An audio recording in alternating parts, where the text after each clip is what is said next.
For professional solar players, storage isn't a trend, it's a strategy. All-in-one system or inverter plus battery setups. From installation to integration, this is the comparison that matters. Watch it only on Tech Titans.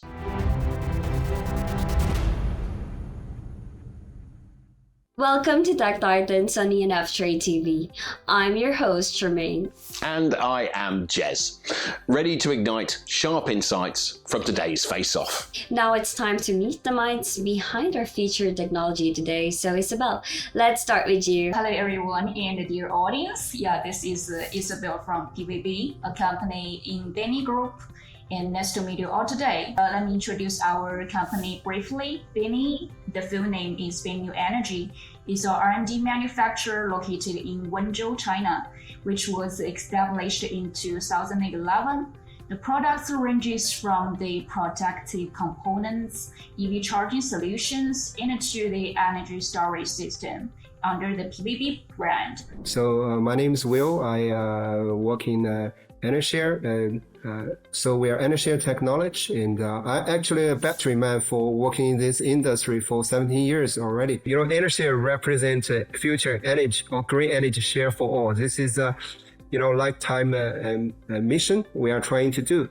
I can definitely feel that it's going to be another exciting episode ahead. Let's start on the side of all-in-one systems to Isabel of Beny New Energy. Well, Isabel, what are the key benefits of using all-in-one solutions? Yes, I think it's most of the benefits is saving the installation and the debugging time, saving the space, or because it's for its high system integration and faster deployment efficiency.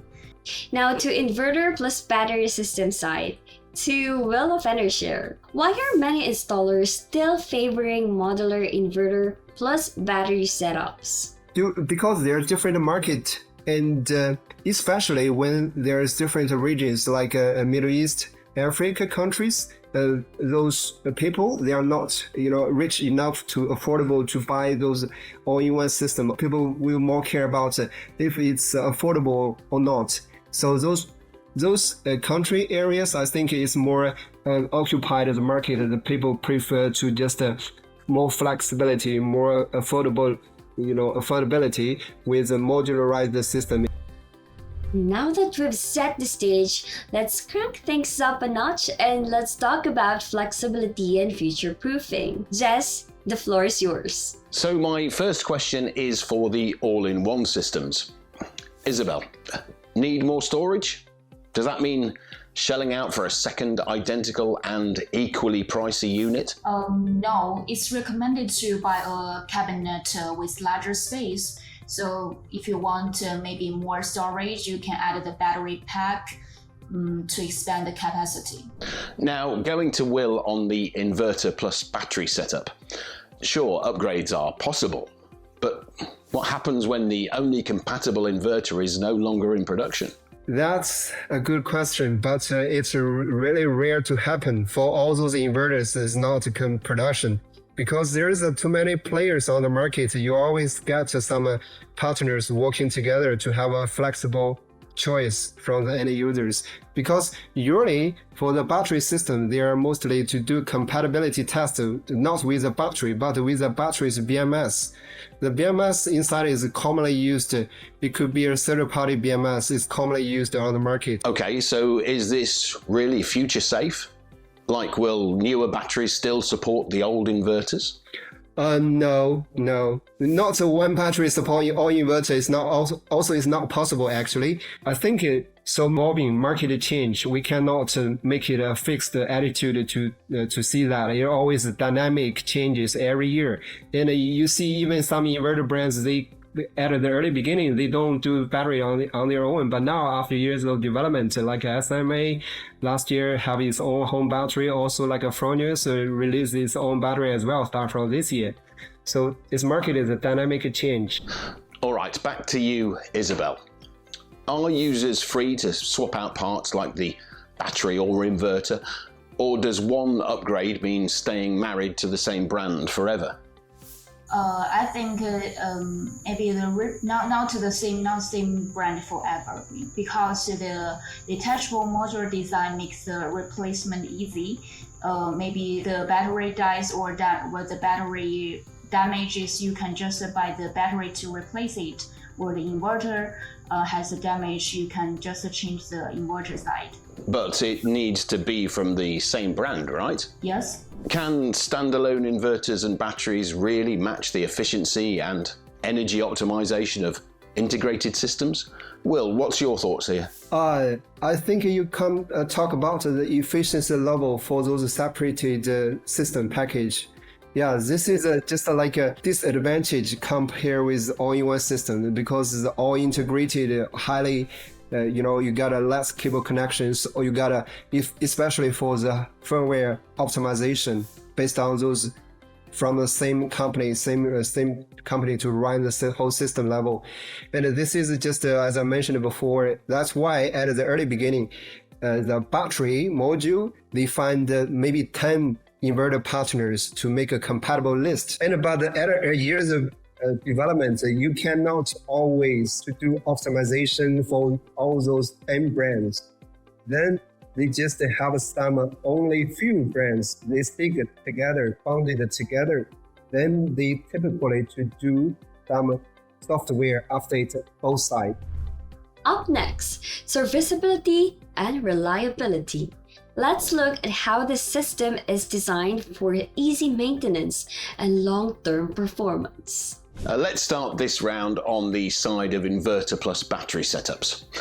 Will, do separate battery and inverter setups end up creating more support headaches for installers, especially when warranties clash or firmware won't play nice? Yeah, actually you asked the right questions. It's really happening on the market now. For those separated battery, separated inverter, the warranties, once one partner not work anymore and discontinue the productions. This is a reason why people choose, for those separated as well. Because for those separated systems, they got options. Even after the warranty, one component warranty ends, you can choose another one. To choose a separated battery, is it just compatible working together? The protocol communication is already tested. Then it should be work again to continue to use the systems. Isabell, on the all-in-one system side, one box to rule them all. But is it also one box to fail them all? No, as above maybe the battery dies, you can just change the battery. Inverter dies, you can change the inverter. Yes, it's very detachable module design to make the replacement easier. Can technicians actually service these units on site? Or does one fault mean wheeling the whole thing out for a swap? Yes, it can be replaced on site or replace it directly. It depends on the customer choice. If maybe the inverter dies, you can change the inverter, and the battery, maybe something happened to the battery, you can change the battery pack. Will, for the inverter battery setup side, is dealing with warranty claims like playing ping pong between brands, or do they actually manage to sort it out without throwing the customer under the bus? Yeah, from my previous experiences, you are right. They're like a ping pong. Pass the bucks to you and to you. The inverter factory and the battery factory, they claim it's your fault. It's not mine. It's your fault. So this is when it comes to the end users experiences, this is not quite well. And also it feels not good, right? And that's why those battery and the inverter, they minimize their compatibility list a little bit, because once I compatible with more than 10 inverters and things happening, they cannot put adequate, post-sales service, even R&D resource to do the optimization to a firmware or to do some local support. We've covered a lot of ground, and now it's time for the final round. Let's shift focus to what ties it all together: user experience and integration.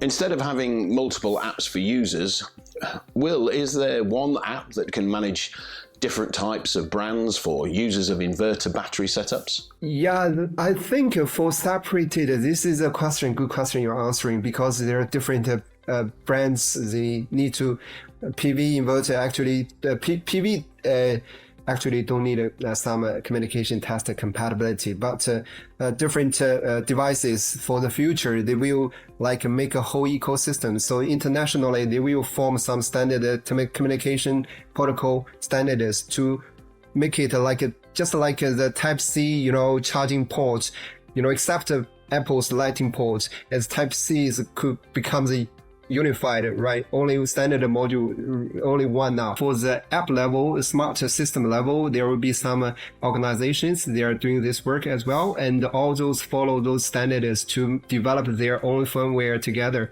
to get into that organization, to follow standard developed system to compatible with each other for future, for the whole ecosystem.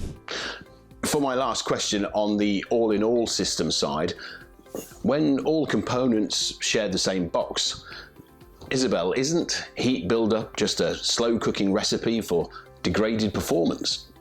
No, we use the thermal simulation and the heat cloud analysis and the air duct design, as well as the external fans to dissipate the heat faster. And the accelerated thermal cycles keep the temperature in the normal range, then preventing the heat accumulation problems. Yeah, to keep the temperature in the normal range. Although there are so many components inside the all-in-one system. Thank you, Isabell.